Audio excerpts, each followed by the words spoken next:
I'll drop it hard.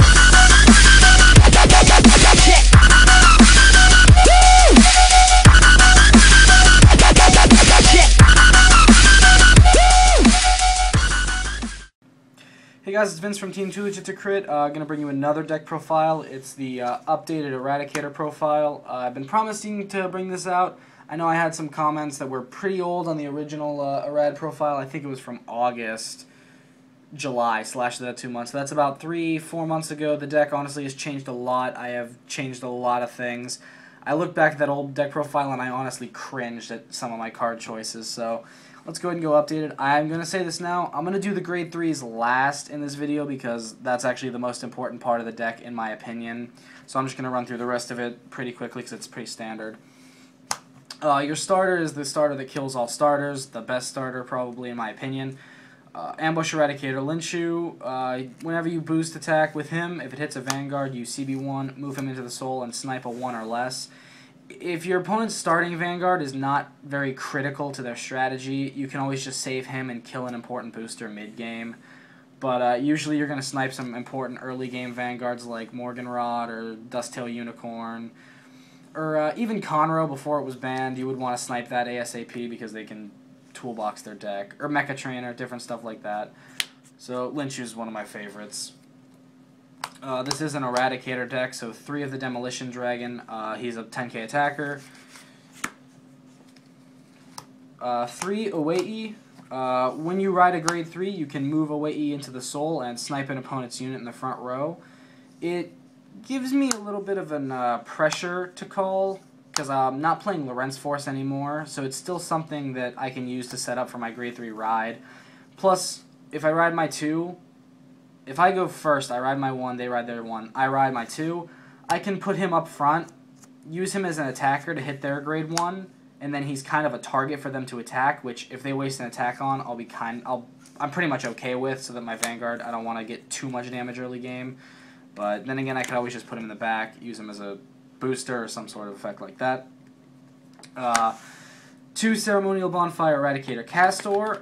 If your opponent has 2 or less rearguards when you call it, you can ditch 1, draw 1, as long as you have a Narukami Vanguard. It helps me filter through the deck if I need it.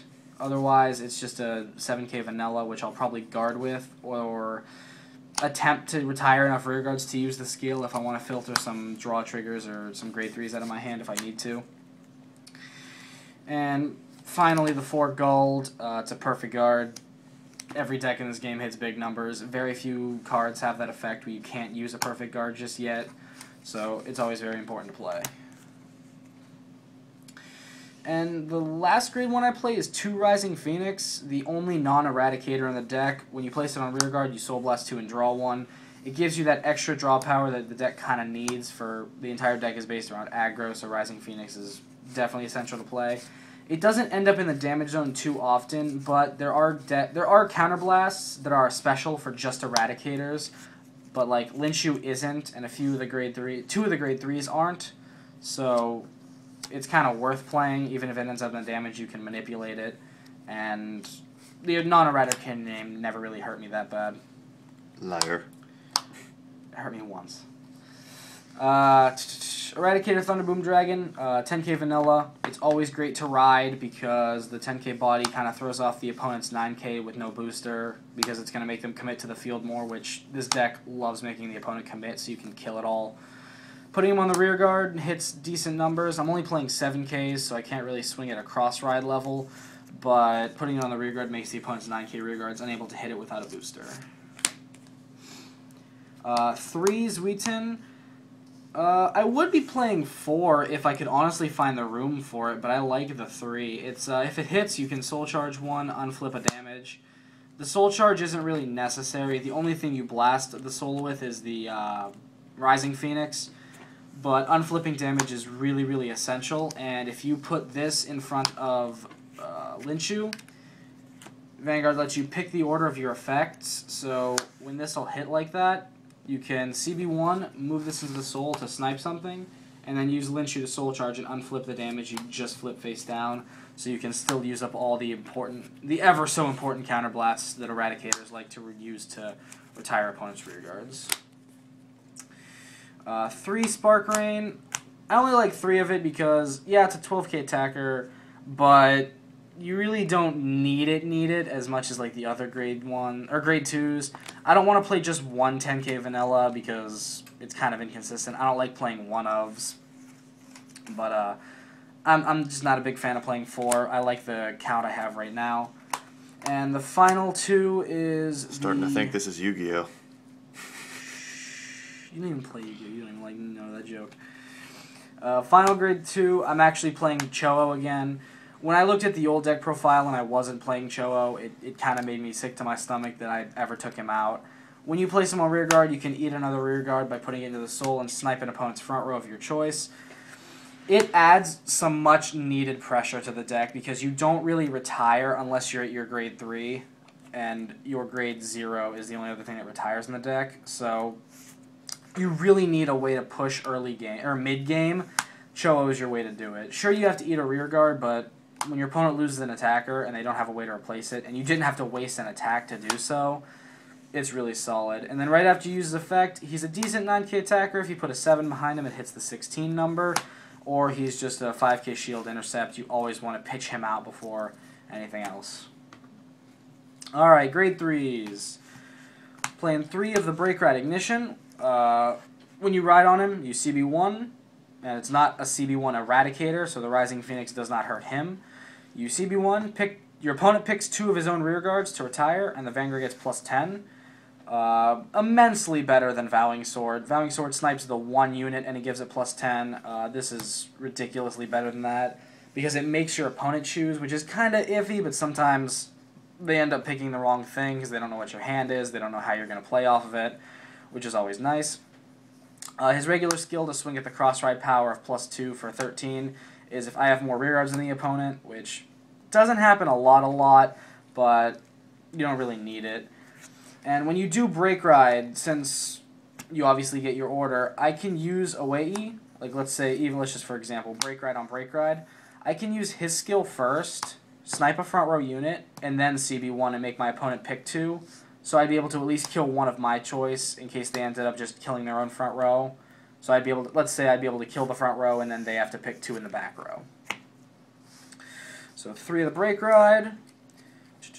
2 Tempest Bolt. I was playing, I believe, 3 in my other build. Tempest Bolt is a good pressure card. For every open circle, he gets plus 2, and that's just a passive skill. His limit break is to CB3 Eradicators to wipe either every player's board, and it does say every player, so tag fight, pay attention to that. And he gets plus 2 for every fighter's open rearguard circle. That's another important thing, but that's for fun games. Otherwise, he's an amazing grade 3 to ride if you don't draw the Break Ride, because early game he hits really, really big numbers and makes your opponent either commit to the field or just waste every card in their hand guarding it. Because once they commit to the field, you intercept with your grade 2s and you wipe their board clean. And so it's a solid card. As with that, you always play 2 Descendant now. Descendant is your restanding Vanguard. Once your opponent's at 5 damage, he's your game winner. The CB2 for plus 5 doesn't come into play very often, but when it does, or when you can use it, it actually proves to be very important. And I am teching the 1 Gauntlet Buster Dragon, and I know I don't like playing one-ofs, but this is honestly one of the best grade 3 ratios I've had in this deck, because Gauntlet Buster, when I draw it, I can focus the game sort of more towards around him before drawing with the rest of them. Because when you retire something, he gets plus 3 in a crit, and if you can use his regular that's his limit break. His passive skill is to CB2 Erads, your opponent picks 1 to retire. I don't like using that because it eats up counterblasts that are more important for like these 3. But let's say you Break Ride him on the Ignition Dragon, that's plus 16 and 2 crits for the retire from Ignition and his own effect. So he's swinging for 27 unboosted with 3 damage. So it puts a lot of pressure on the opponent, especially even if you don't Break Ride. I have the Away, that puts more pressure, it gives him the extra 3 in a crit. Cho-Oh gives him the extra crit. He's really, really good if you get rushed early game and you're able to push back super hard with this. There have been so many games where I've pumped him up to 4 or 5 damage and I'll swing and be able to put my opponent up to 5 when I'm at 4, and it puts the game back into my favor. I have a fighting chance. Even if I don't end up winning, it gives me a reason to fight. I actually even played one specific game where... I will shut the video off. You shouldn't... No, it's important to talk about. I will shut it off. Don't. My opponent, he ended up riding his 3, and he put me to 4. So, let's see. I had the Cho-Oh and the Away, and I ended up riding the Gauntlet Buster. I used his effect twice, give him the +2 crits. Cho-Oh and Away puts him up to 4 damage, so he's swinging for 5 damage on his own. And with all that beef early game, he just did not have the cards to guard, which is perfectly understandable. He had enough to guard for the 1 to pass, but if I ended up getting a trigger, it would have raped his hand for no reason. So he just decided not to guard, and I ended up actually checking the extra crit. I was at 4 to his 0 because he healed when he was doing his rush. 6 damage in 1 turn, and that's just from the 1 gauntlet. It's a really solid card to play because there are situations like that, and I've run into it, where I can beef him to 5 damage early game, and it actually hits, and my opponent just can't do anything about it, which brings in Descendant for the kill. I don't like playing more of it, because it cuts away from the important grade 3s of the deck. The Break Ride is really essential for the Gauntlet, but I don't really like playing more than the 1. Descendant is only good as a game winner, but you have to play 2, because if you play the 1, you can end up damaging it or having to lose it or not draw it. So he's when you're at 5 damage. Tempest is for the early game pressure if you don't draw like any of the rest. Hopefully you don't draw Descendant first. And Gauntlet is there because there's a decent amount of chance, maybe like 60% of the time, he's going to put a lot of pressure on the opponent and do some good stuff. Obviously only playing the 1 is my SP because it's got a special place. But typically, if I were to say an order I wanted to ride, I would say Ignition Dragon, Gauntlet Buster for the Break Ride to get the crits, Tempest Bolt for the power bonus to kind of push them more and make them waste their cards, and then Descendant for the final game. Because they all have their own little purpose. What time are we at? I don't want to... 12 minutes. Fuck. Okay, let's hurry up. Last final thoughts. Ignition is good as the Break Ride. It kills the units you need. Otherwise, he's not essential, but he is really, really good. Tempest Bolt, it's good for when your opponent's at 4 damage. It makes them waste their perfect guards so you can use Descendant easier. Otherwise, he's not amazing because your opponent isn't going to shred their hand. They'll just take it unless they have to shred their hand. But it is a good shredding hand card. Gauntlet is best used when your opponent's at 3 damage to give him +1 crit to make them fear the extra drive check crit. Putting a 7k booster behind him when you use his skill once makes him swing for 21 and 2 damage. So it's very important.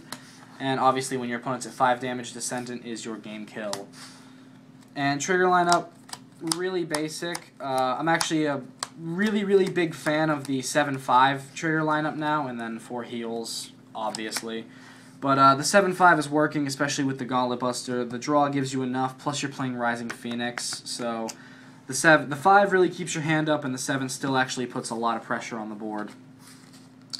Alright, I'm terribly sorry for the video being a little bit longer than usual. I had a lot to talk about because this is my favorite clan. I've been playing it since Vermilion days, and I'm never going to drop it. I'm really hyped for the Brawler support to come out, and you guys will get a lot of deck profiles and stuff on that.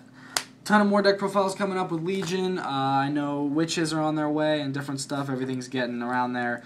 And more pack openings to be had. And we're going to try to start up a little podcast-type discussion thing every week, as long as we can get some decent recording software so the voice isn't horrible. Alright, so that was it for this deck profile. Sorry that it ran on a little bit long again. This is Vince from Team 2 Legit to Crit. I want you to remember to rate, favorite, comment, like, subscribe if you can, and I will see you guys next video.